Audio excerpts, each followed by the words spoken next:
সন্দেশখালীতে আরো এক মহিলার চাঞ্চল্যকর অভিযোগ। তিনি বলছেন যে সেই মহিলা ভুল বুঝিয়ে ধর্ষণের অভিযোগ করানো হয়েছে, শুধু তাই নয় সই পর্যন্ত করিয়ে দেওয়া হচ্ছে। ধর্ষণের ঘটনা সাজানো বলে দাবি করছেন ওই মহিলা। শাশুড়িকে ডেকে নিয়ে যাক, একটু থানায় যেতে হবে সবাই মিলে। ওখানে মহিলা কমিশন এসছে দিল্লির থেকে, খাতা কাগজ দিয়েছে উনি সই করেন, উনি সই করেছে।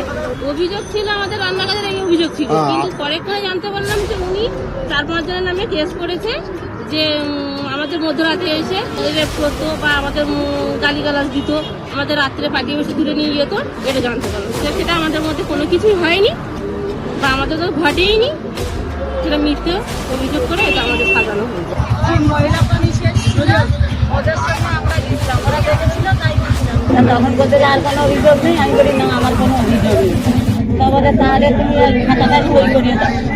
বলতো আমি ওই একটা সাদা কাগজে সই করে দিই।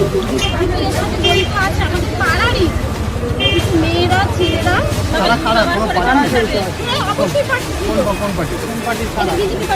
সংবাদ মাধ্যমের সামনে মুখ খোলার পরে সেই মহিলাকে প্রাণনাশের হুমকি দেওয়া হচ্ছে, সেই মহিলাকে একঘরে করে দেওয়ার হুমকি দেওয়া হচ্ছে এবং 20 লক্ষ টাকা জরিমানা করা হবে, এই ধরনের হুমকিও কিন্তু দিয়ে রাখছেন এই মহিলাকে।